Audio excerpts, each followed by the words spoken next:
গর্বের বিষয় যে দেবদা যে ঋত্বিক রোশনকে হারিয়ে দিয়েছে সেইটা নিয়ে সেলিব্রেট করছে আনন্দবাজার পত্রিকা।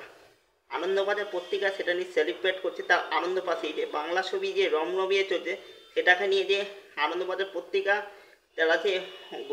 তারা যে ফলো করে লিখেছে সেটা সত্যি গর্ববোধের বিষয়। কি লিখেছে সেটা আপনাদের বলি। লিখেছে বিনা যুদ্ধে নাহি দিব। কি লিখেছে তাহলে দেব না ঋত্বিক রোশন, বাংলা না হিন্দি, লড়াইটা কে জিতল? ছবি রিলিজের আগে এমন প্রশ্ন অবান্তর মনে হতেই পারে, কিন্তু ক্ষেত্র বিশেষ তফাৎ বইকে বৃহস্পতিবার মুক্তি পেতে দেব শুভশ্রী ধূমকেতু, একই দিনে আসছে ঋত্বিক রোশনের ওয়ার্ড 2।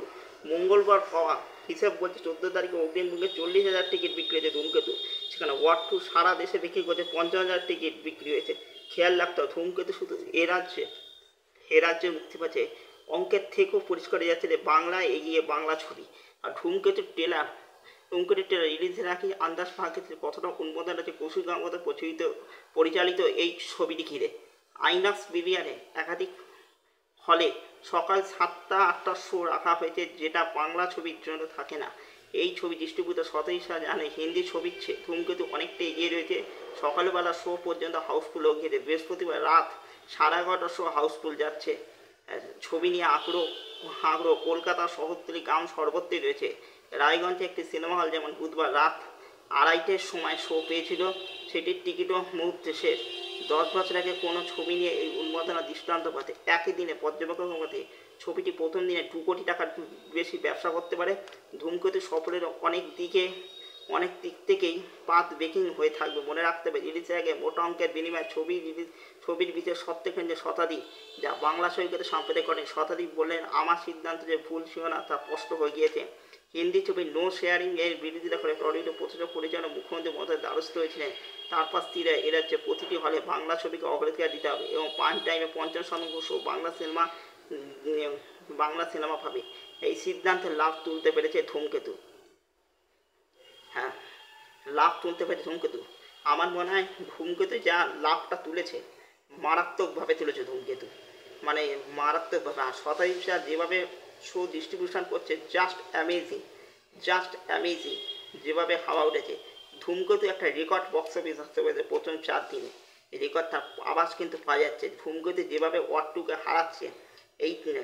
হারাচ্ছে আর বাংলা ছবি যে রমরমিয়া আবার যে সুদিন ফিরে এসছে, সেটা যে আনন্দবাজার পত্রিকা যে সেলিব্রেট করছে। দেবদার ধূমকেতু যে বাম্পারভাবে চলছে, সেটা যে আনন্দবাজার পত্রিকাতে আনন্দ প্লাসে দিয়ে যা সেলিব্রেট করলো, এটা আমার বুকটা পুরো মন ছুঁয়ে গেল ভাই, জাস্ট মন ছুঁয়ে গেল, এটা বলতেই হবে।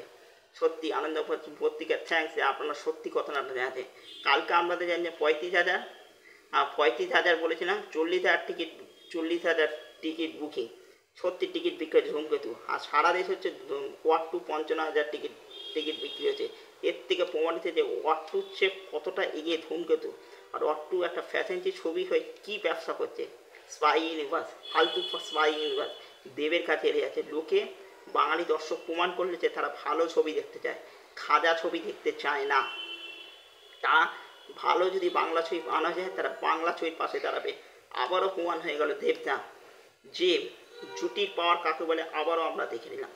জুটির পাওয়ার মানে একেই বলে জুটির পাওয়ার। দেবদা কেন বেঙ্গল টুকানি খাদানের সময় বেঙ্গল টুরের প্রয়োজন ছিল, কারণ কি সারা পশ্চিমবঙ্গে প্রতিটা হলে রিলিজ করানোর জন্য, আর সারা পশ্চিমবঙ্গে প্রতিটা হলে মানুষ যায়, তার জন্য বেঙ্গল টুরের প্রয়োজন ছিল। এই ধূমকেতুর ক্ষেত্রে দেবদা বুঝেছিল যে বেঙ্গল ট্যুর করার প্রয়োজন নেই, এমনিতেই সারা পশ্চিমবঙ্গে হলও পাবো, আর সারা পশ্চিমবঙ্গে হল পেলে এমনিতেই মানুষ যেতে হবে এই জুটিকে দেখতে। তাই জন্য দেবদা বুদ্ধি করে তার প্রমোশনটা করেছেন। আর ট্রেলার লঞ্চটা যেভাবে করেছিল ফ্যানদের সামনে, এটা জাস্ট ফাটাফাটি। তিনি খাদানের সময় তিনি বলেছিলেন যে টেক্কা করেছি আমার জন্য, আর খাদান করছি ফ্যানদেরকে সেলিব্রেট করার জন্য, আর বাংলা ছবিকে বাংলা ইন্ডাস্ট্রিকে এগিয়ে নেওয়ার জন্য আমি খাদান করলাম। আর ধূমকেতু ফ্যানদের জন্য যেভাবে তিনি যে ট্রেলার লঞ্চ অনুষ্ঠানটা করেছেন, ফ্যানরা একটু জুটিকে নিয়ে সেলিব্রেট করতে, এটা জাস্ট ফাটাফাটি ছিল। ওইটা দিয়েই জাস্ট ধামাকা হয়ে গেছে। তারপর ধূমকেতু ঝড় উঠছে, আর তার প্রমাণ তো আমরা পাচ্ছি। আর বলি ওয়ার্ড 2 অ্যাডভান্স বুকিং মন্দ নয়, ভালো নয়। আনন্দবাজার পত্রিকায় বলছে ওয়ার্ড 2 অ্যাডভান্স বুকিং ভালো নয়। একই দিনে মুক্তি পাচ্ছে রজনীকান্তে 20 কম সংখ্যক শো পেলে সেটার অগ্রিম বুকিং ভালো, মানে আনন্দবাজার পত্রিকায় বলে রেখেছে পার্ট টুর বাংলা অ্যাডভান্স বুকিং ভালো না। তবে শেষ কথা বলবো, কন্টেন্ট আর দর্শক আপাতত সকলে থাকে 14-15 আগস্টের ব্যবসার দিকে, কারণ তারপরে স্থির হয়ে যাবে পার্ট টু না ধূমকেতু, কার শোয়ের সংখ্যা বাড়ছে না কমছে। নিশ্চিত তো হয়েই যাবে এই অবস্থা। বাংলা কেন, পার্ট টু সারা ভারতবর্ষের তাদের অ্যাডভান্স বুকিং ভালো না, নিশ্চিত তো হয়েই গেছে। আর কি বলবো, মানে ধূমকেতু জিততে চলেছে, ধূমকেতু যে আরও শো বাড়বে এটা প্রমাণিত হয়েই যাচ্ছে। মানে মানে এটা বলার আর বাকি থাকে না। ধূমকেতু বেঙ্গলের সবচেয়ে বেশি ব্যবসাটা করবে, এটা প্রমাণিত হয়ে যাচ্ছে। বেঙ্গলের মধ্যে সবচেয়ে বেশি ব্যবসাটা যে ধূমকেতু করবে, আবারও প্রমাণিত হয়ে গেল। বাংলা ছবি জিততে চলেছে। তাই এই ছিল ধূমকেতু নিয়ে মূল কথা আর মূল বক্তব্য।